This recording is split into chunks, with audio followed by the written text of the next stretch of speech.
So the next 30 minutes, what I have planned my lecture is how nano can create a positive impact in agriculture with specific emphasis on crop nutrition, because the products which have been displayed, that is nano urea and nano DAP, that is nano diammonium phosphate, these two products basically are useful to provide crop nutrition, that is nitrogen and phosphorus to the crop. So my lecture will be little bit more scientific, but I think you can always just make a note of it. If you got any queries at the end, you can get it clarified. So before actually going into the topic, why nano and agriculture? So you all know that nanotechnology is creating huge positive impacts in many sectors, starting from engineering, electronics, cosmetics, health and pharma, then of course environmental pollution management. In almost all sectors, defense, all the sectors, nanotechnology is creating huge positive impact. The simple reason why nano is considered so heavily by the scientific fraternity. The whole reason is in nano, we are doing modification at atomic level. When you could do modification at atomic level, then you can create products, you can create structures as per your desire. So that is the whole strength. And as well as when you work with particles of extremely low size. When I say nano, nano is nothing but 1 billionth of a meter. If you divide a meter by 1 billion, it is called as that resultant unit is called as nano. So that is what I think. So that is the smallest one. Of course, we are also dealing with angstrom, but nano is the one which is almost you have the access to work with atoms and molecules. So when you bring down the size, the surface area is becoming too big. That is the power of nano. Just imagine an apple. Take an apple, just you measure the surface area or circumference. Now you cut the apple into thin slices, very thin slices. If you cut an apple, you may end up with 100 slices or 150 slices based on how sharp your blade is. So if it is 150 slices, spread all these slices in a table.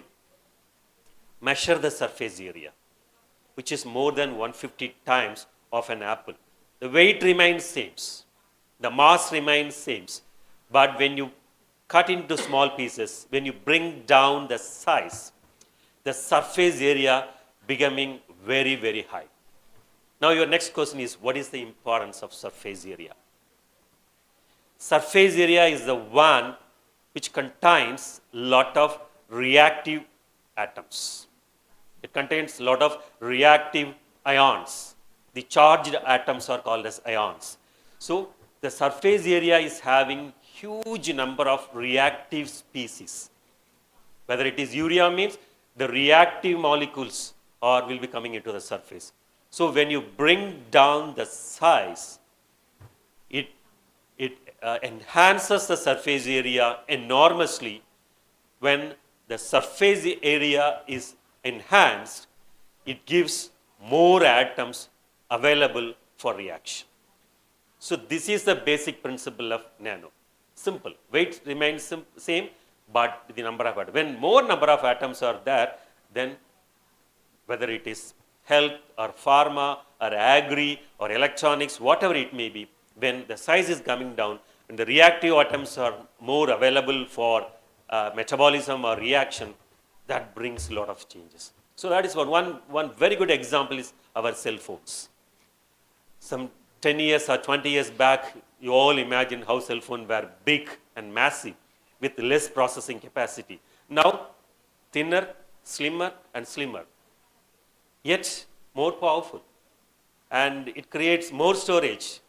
So when you believe a cell phone, which you carry every day, why don't you believe nano in agriculture? Because it's need of the day. Because in agriculture, you all know that millions and millions and tons of fertilizers you are putting into the soil. And without knowing exactly how much of these fertilizers are actively processed by the plant, when you just compare, you will be surprised to note why nano should help in agriculture. Because that is what nano is targeting. Bring down the size of any molecule, whether it's molecule of nutrition, molecule for plant protection, or molecule for any hormonal growth or anything, whatever it may be. If you bring down the size, you create a better opportunity for more atoms to react with the plant. As a result, what is the biggest advantage? You can bring down the quantum of chemicals that are being applied into the soil or into the plant. That is first thing. Second thing, when you bring down the quantum of inputs being used in agriculture, the greatest help what we do ourselves is we are bringing down the cost. What you could achieve for 1 kg, you can achieve it with 50 grams or 100 grams maximum. So that imagine you are bringing down the costs again. But very importantly, knowingly or unknowingly, you are helping the Mother Earth. You are saving the environment. Because very less is going as waste in nano. Because they are crafted at atomic level. They are designed at atomic level. They are crafted with precision. As a result, the chance for loss, the chance for environmental pollution is very less. So this is what is used in any sectors. How to achieve the maximum benefits by using the minimum amount of input. Next. Sorry. Yeah, actually I am currently acting as managing director of IFFCO Nanoventions, and this Nanovention, this is the technical arm of IFFCO. I'm purely scientist. So our job, our group of scientists at IFFCO Nanoventions, we have a group of scientists including nanotechnologists, pathologists, microbiologists, entomologists, crop physiologists, soil scientists, post-harvest technologists, engineers. So all the day starts, they day in and day out, they just speak with atoms and molecules and with the plant. And their responsibility is to create products or do innovations, and IFFCO will do the marketing. So we are very pretty happy in innovate things, and now I think I have to be thankful to NANOFERT for taking this innovation into Brazil. So that's what we are doing it, and previously I was acting as the Dean for Postgraduate Studies. Basically, I'm a scientist, I'm an academician.